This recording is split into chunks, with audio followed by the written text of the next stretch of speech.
Hi, I'm Yasmin Della Rose, and we are here today at the Handmade Burger Company at the Old Still, where we're going to be catching up with Aaron Mclean and making some burgers. So Aaron, a huge congratulations on signing your new 3-year deal here at Peterborough. How does that feel? Amazing. You know, for me, the fact that the manager's shown the faith in me to give me a 3-year contract, I can't thank him enough. And everyone knows that Peterborough's my club. This is the club that I love, and for me to know that I'm going to be here for the next 3 years and help the first team to improve and also help the younger lads coming through. It's a massive honour for me. Definitely. And would you say it was an easy decision for you to make? Without a shadow. Definitely. Just to come back to Peterborough was an easy decision. I always knew that one day I'd end up back here because that's what I've always wanted to do. From the moment I got here, I always knew that one day I'd be back here in a coaching capacity. I wasn't sure if it would be so soon. I've only been a coach for a year and now I'm back as first team coach and under 23s manager. So, I didn't know that this is the path I'd be on, but I couldn't be happier, and I can't wait to really crack on. I mean, huge achievement for yourself, but I mean, would you say that one of the deciding factors may have been because of your relationship with Darren and Gavin? Did that come into factor? Definitely. I think the reason why I'm back at this point is because of my relationship with the manager. Darren's always been, for me, he was the best manager I worked under. So he's always someone that I looked up to and respected, and the fact that he came back to Peterborough and brought me back in, that was a huge part of it. And I've always had a good relationship with Dara as well. Even when I left Peterborough, we'd always talked away from football. So I think those two factors were huge in me coming back here and hopefully in the future as well. Definitely. And I think, how have you found the, sort of being able to adapt from being a player to now working with Darren in a capacity of being a coach? It's actually been quite easy, because Darren's always been, because he's such an approachable person and he likes to have a laugh and a joke, but when it's work time, it's serious. So as a player, he was exactly the same. As a player, I knew that I could go and knock on his door, and if I had an issue with anything, I'd be able to go and speak to him on a serious note. But when it's chill time, we'd have a laugh and a joke. So that side of it was almost, me coming back in, even after not seeing him for a few years and whatever, it was almost like I'd just seen him last week. We kind of just picked back up straight away. And also with Gavin, Gavin, I played with Gavin at Peterborough as well. And again, he is just, he's got a dry sense of humour, but he's one of the funniest people you'll ever meet.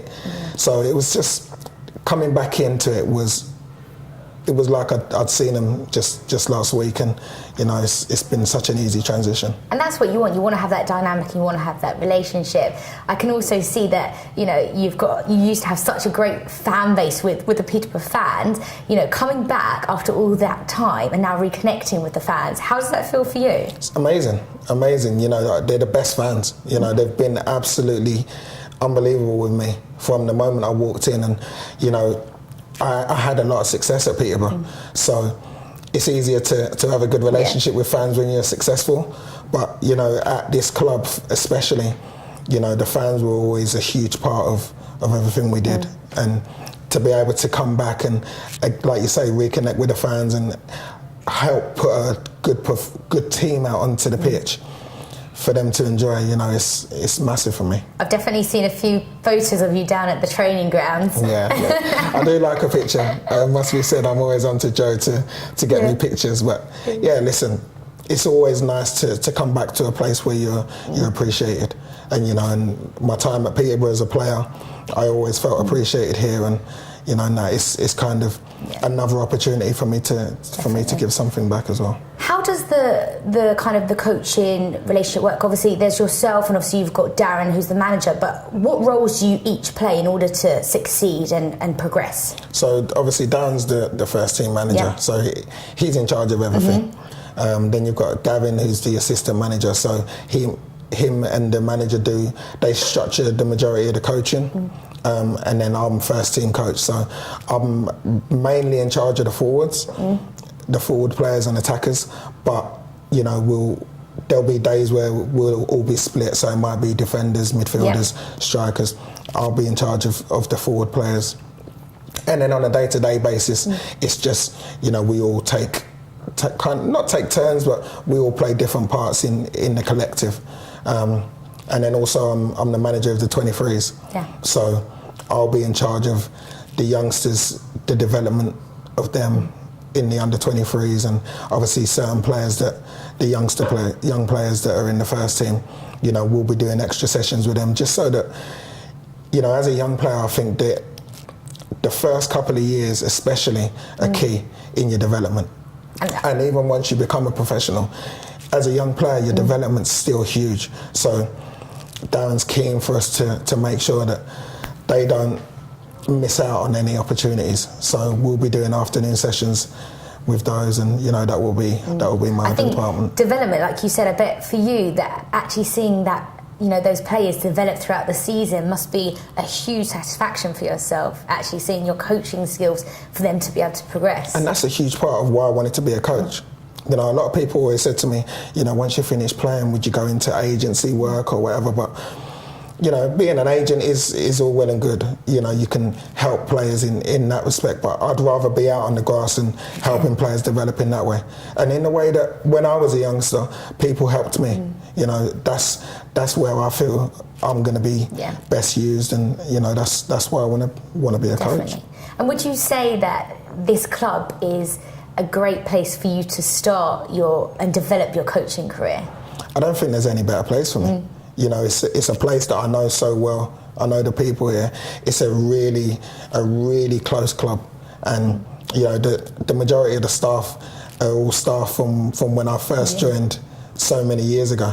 So, you know, the relationships are key in football. You know, I think for any club to be successful, it's from the person who cleans the dressing rooms all the way up to the owners of the club. You know, all the way through the club. You have to have a unity and a real togetherness, and we've got that at this club, and that's why I can see this club definitely being successful again. So I don't know about you, Aaron, but I'm feeling a little bit peckish. Should we go and grab some food? Let's do it. Let's go. So the Handmade Burger Company have kindly let us come in and make our own burger. Sinead, are you going to take us away? Yes, so you've got your lettuce, always start at the bottom with your lettuce and hold everything together, and then after you put your sauce on the top, choose your tomatoes, your onions, and then we'll go round to the front and start. Perfect. Right, Aaron, we've got the two buns. What are we going to start off? So we have to start with the lettuce. Don't be afraid to pick the lettuce up, Aaron. I'm not afraid, don't worry. So would you say that you're quite a good cook, or? I'm not bad. I think I'm a pretty good cook. Not bad meaning? Meaning, I do a lot of cooking. Yeah. I've lived on my own since I was like 17, 18. So a lot of pasta and tomato sauce, yeah? Yes. Pasta used to be the only thing that I'd make. Tomatoes? No, definitely no tomatoes. You don't like tomatoes? No, I hate tomatoes. Are you joking? Tomatoes are very good for you, thank you very much. Well, I apologise, but I hate tomatoes. So what sauce are you going to go for? Mexican, we've got the... So what, can you remember what this is? I'm not too sure what that one is. I think it's a chutney. Do you want a chutney? Why don't you smell it? If it is chutney. Here we go, smell it. I like chutney, so I'm saying stick some chutney on here. Okay. So, I don't think you're going to like this burger though. So wait, listen, if you were going to have guests round for dinner, what would you cook? I think I'd probably go for maybe a steak. Maybe steak. Yeah. A nice fillet steak.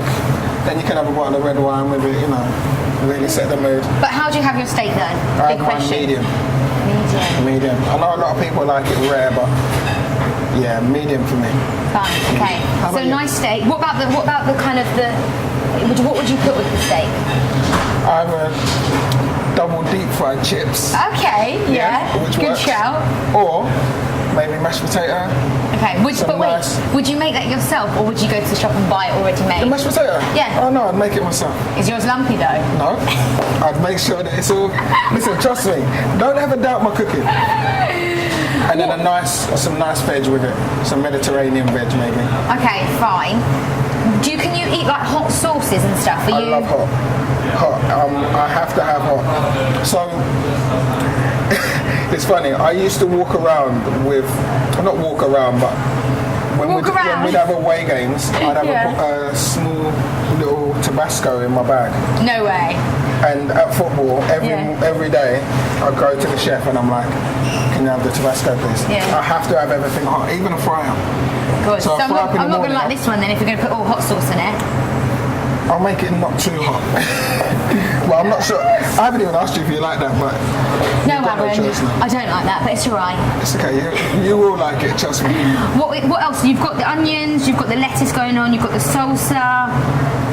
What else? I don't think we need anything else. Did you want any of the barbecue? Any of that? No. I think You're good. The salsa and the chutney is enough. I don't think we need any other sauces. Simple, but with a effective. kick. Simple yet effective. Fine. Should we go and get the meat on it? Let's go. I'm saying we should go for the stuff. Yeah. With a bit of burger. With bacon or pulled pork on top. Pulled pork. Yeah. Yeah. Then so if you just want to soften the grill. So usually it's about between 2 and 3 minutes each time we need to turn it. We always use the yellow one for the meat. You're one at the top in the middle there, that's your one.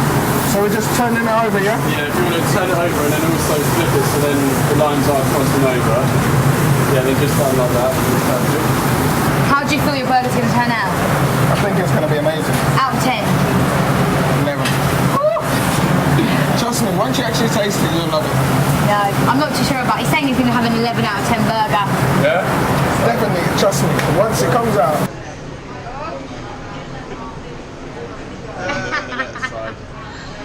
So literally just flipping the bun onto the top and just skewering it.